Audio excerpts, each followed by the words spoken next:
Days supply, market demand, vehicle condition, inventory, turnover, sales volume, and affordability. Understanding a dealer's vehicle acquisition strategy provides you with an advantage. What questions do you have for the experts?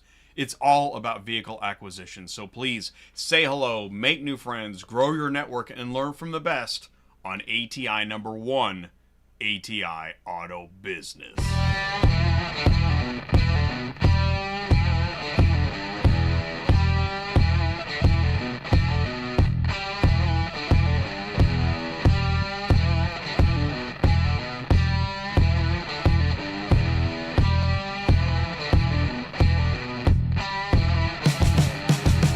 What's up, ecosystem? Welcome back to ATI Auto Business, automotive ecosystem, where everyone learns more about the automotive industry. Let's get started with top industry news and headlines that include: tariffs will blow a hole in automotive.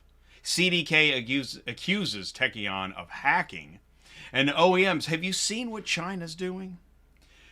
At the quarter hour, or about 20 minutes in, we're going to bring in the All About Vehicle Acquisition panel. Chris Ross, Anthony Montero, Frank Knox, Ted Caputo, David Stein, all joining us here on Tuesday night on Automotive Ecosystem, All About Acquisition.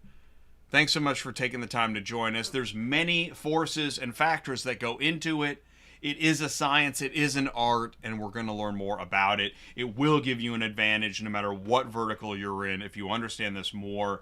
We will also be talking about Auto Acquire AI and other businesses. We're going to talk with Chris Zecker-Ross, Anthony Montero, Frank Knox, Todd Caputo, and David Stein, all used car inventory consultant experts.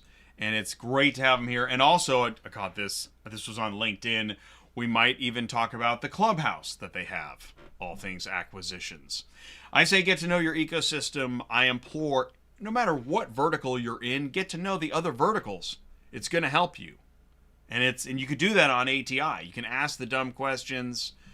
It's the ecosystem's neutral zone. I prove it. For example, I posted this on LinkedIn. I don't think you're supposed to do that, which is interesting that it's 20,000. There's 20,000 impressions on this thing. That means I'm not alone. It's okay. You don't have to like it. I know you're out there. You feel like I do. You share the insight that we put out on Automotive Ecosystem on Tuesday nights. So last week we had MBSI Corp. Great show, learning more about how they connect lenders, forwarders, agencies, and tech. We have a superhuman support Draver AI Logistics live agent demo next Tuesday night. That's going to be awesome. Make sure you join on Thursdays on the logistics show. Let's see, a week ago, Dispatch Minds, Load Search Software. And this week we have Auto Logistics AI Do or Die. That's a crazy title. Wait till you see this show. It's going to blow your mind, actually. So, yeah, we'll see what happens. Okay. That's what AI does. AI is crazy. I didn't make it. I don't even know how to hardly use it. Hey, the Ford CEO says tariffs will blow a hole in the automotive industry. But U.S. Senator Bernie says golden age is here. So, believe whatever you want. Ford Motors CEO Jim Farley met with U.S. lawmakers after raising concerns that 25% tariffs on Mexico and Canada would blow a hole in U.S. auto industry. What we're seeing is a lot of cost, a lot of chaos. If you look at the tariffs, let's be honest. Long-term, 25% tariffs across Mexico and Canadian border will blow a hole in the U.S. industry in automotive. And the U.S. tariffs would stack for Canada as countries condemn Trump's moves. Trump's planned 25% tariffs on steel and aluminum imports would pile on top of other levies on Canadian goods, resulting in maybe a total 50% tariff if threatened duties on all imports from Canada are enacted in March.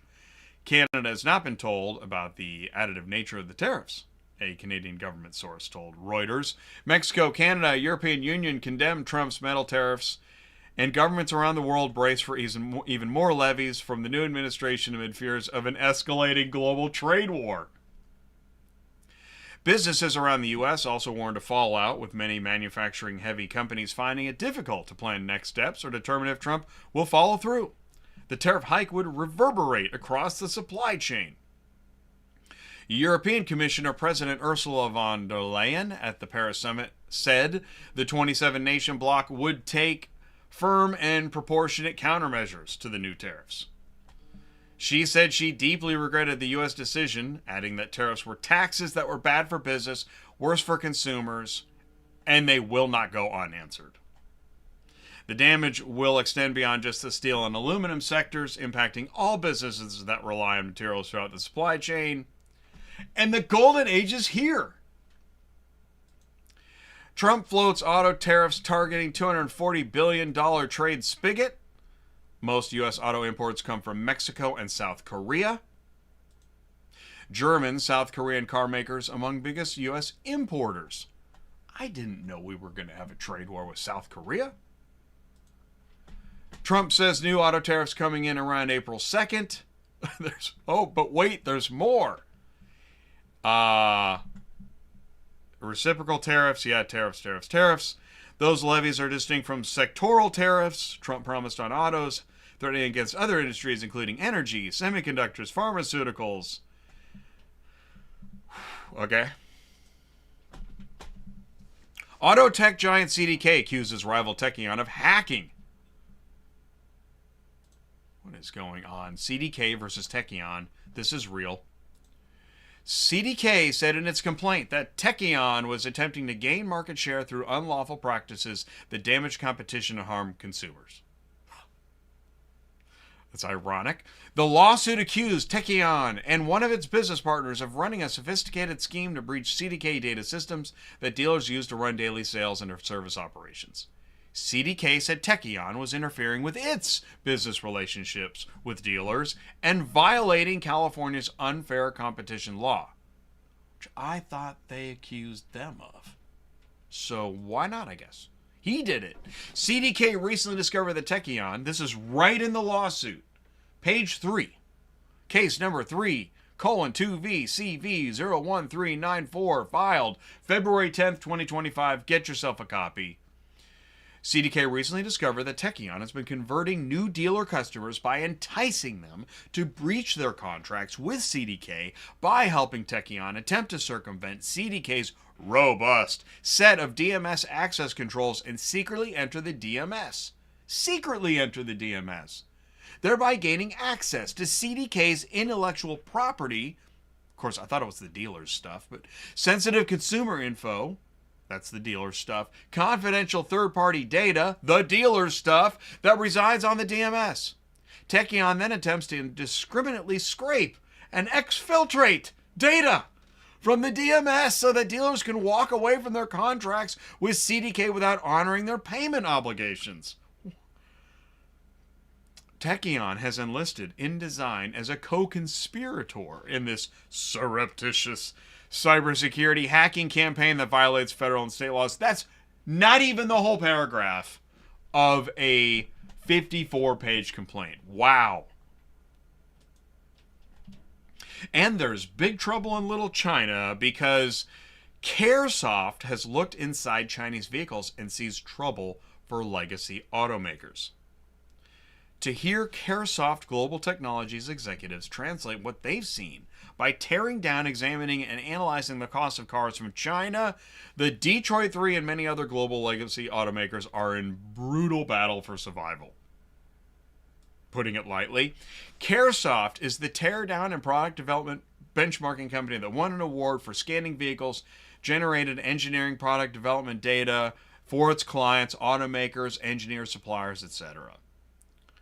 They go in granular detail for companies falling behind with their competitors, and this news is bad for GM, Ford, and Stellantis. The Detroit 3 and other legacy automakers are being outsmarted and out-hustled by a creative and hungry Chinese auto industry that works with the nation's communist government to bolster competitiveness. The Chinese government, through an organization called the China Automotive Technology and Research Center, works with its homegrown automakers on industry-wide standards for common components, a practice that reduces complexity, lowers costs, boosts speed and efficiency by enabling greater part sharing among competing brands, and they're communist. The speed at which the Chinese auto industry is moving to incorporate new technologies, improve quality, reduce costs, and roll out electric vehicles is leaving legacy automakers in the dust. Said one non-communist, I have no idea what will happen in 5 years from now, but things are going to change. Meet Ava and Ivan, the new AI collections agents. Really, Ivan? These state-of-the-art AI-powered agents are said to revolutionize the debt collection industry by speaking more than 40 languages, offering seamless, compliant, and highly efficient automated communication and payment solutions. The future of collections is AI-driven, transforming how agencies and financial institutions manage debt recovery. Asbury Automotive is acquiring Herb Chambers companies in blockbuster $1.34 billion deal. Asbury Automotive Group said its planned acquisition of Herb Chambers companies includes 33 dealerships, 52 franchises, and 3 collision centers. Asbury said it will buy Herb Chambers, one of New England's largest private dealerships. The deal expected to close in the second quarter. Herb Chambers Group of Somerville, Mass. Operates dealers across Massachusetts and Rhode Island with an annual revenue of about $2.9 billion.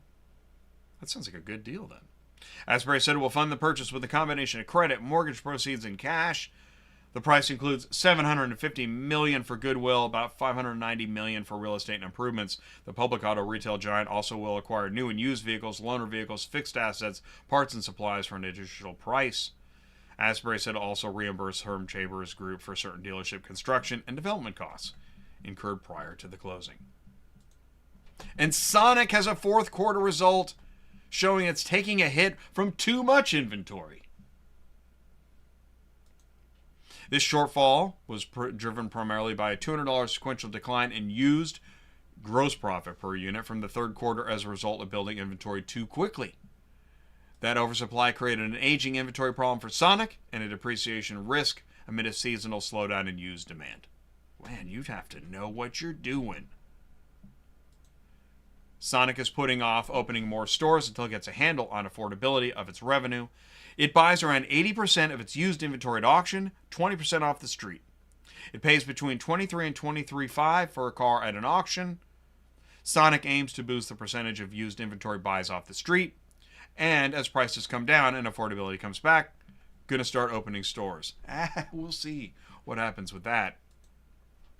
Hey, strongest January for auction sales volume in 5 years. That's great. New vehicle prices fall to start off 2025, says KBB. That's great.